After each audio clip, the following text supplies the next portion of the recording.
Shalom Bapak Ibu dan Saudara-saudara yang dikasihi Tuhan, dimanapun kita berada, mengawali setiap aktivitas dan pekerjaan kita, marilah kita mendengarkan firman Tuhan yang menjadi dasar kehidupan kita. Kita berdoa.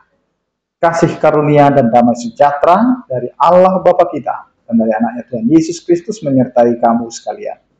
Amin. Bapak Ibu dan Saudara-saudara yang dikasihi Tuhan, firman Tuhan yang menyapa kita pada hari ini tertulis dalam Lukas 6 ayat 20, demikianlah dikatakan. Lalu Yesus memandang murid-muridnya dan berkata, "Berbahagialah hai kamu yang miskin, karena kamulah yang mempunyai kerajaan Allah."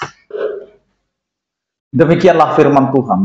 Bapak Ibu dan Saudara-saudara yang dikasihi Tuhan, Yesus tidak memuji kemiskinan materi semata, melainkan kondisi hati yang mengakui ketergantungan pada Allah. Miskin di sini dapat diartikan sebagai mereka yang rendah hati, tidak bergantung pada kekayaan atau kekuatan diri sendiri, dan menyadari kebutuhan mereka akan kasih karunia Tuhan. Mereka yang merasa miskin di hadapan Allah adalah mereka yang terbuka untuk menerima kerajaannya.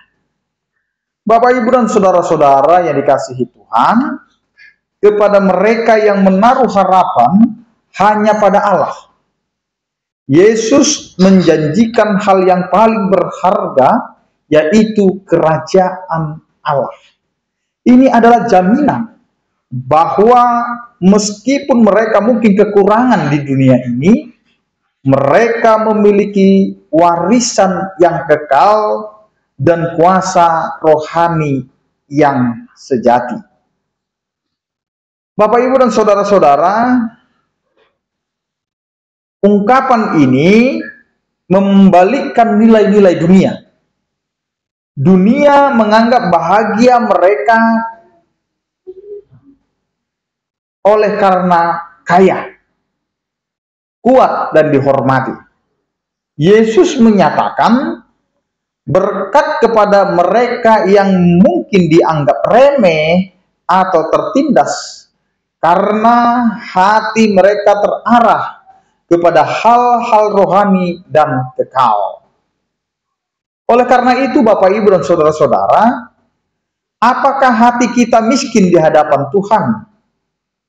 Artinya, apakah kita mengakui bahwa tanpa Dia kita tidak dapat berbuat apa-apa, dan kekayaan duniawi bukanlah jaminan kebahagiaan yang sejati? Fokuslah pada akumulasi kekayaan rohani dan nilai-nilai kerajaan Allah, bukan pada harta dunia, bukan pada jabatan, bukan pada kekuasaan. Hiduplah dalam ketergantungan penuh pada Tuhan.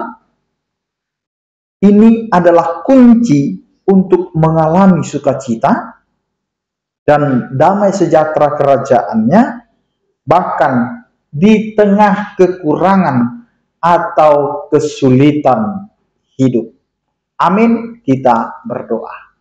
Terima kasih Tuhan, penyertaan-Mu mengingatkan kami bahwa tidak ada kebahagiaan selain daripada yang Engkau berikan kepada kami, yaitu anugerah-Mu. Kami tidak dapat mengandalkan kekuatan kami, kekayaan kami, kuasa kami, jabatan kami di dalam menjalani seluruh kehidupan kami. Tetapi ketika kami mengandalkan anugerah-Mu, kasih setia-Mu, kami menjadi kaya. Kami menjadi orang-orang yang berbahagia. Karena itu Tuhan, ajarkanlah kami untuk selalu mengandalkan Engkau dalam setiap kehidupan kami. Sertai kami dalam menjalani kehidupan kami di tengah-tengah keluarga, anak-anak, dan juga lingkungan kami. Sertai kami Tuhan. Demikian juga setiap orang percaya yang sakit Engkau berikan kesembuhan, Yang berduka Engkau berikan penghiburan, yang bergumul Engkau berikan penyertaan kasih setia. Anugerah Tuhan kita Yesus Kristus, kasih setia daripada Allah Bapa, dan persekutuan Roh Kudus itulah yang menyertai kamu sekalian. Amin. Selamat beraktivitas, tetap menjaga kesehatan. Salam sehat dari kami, Tuhan Yesus memberkati. Horas.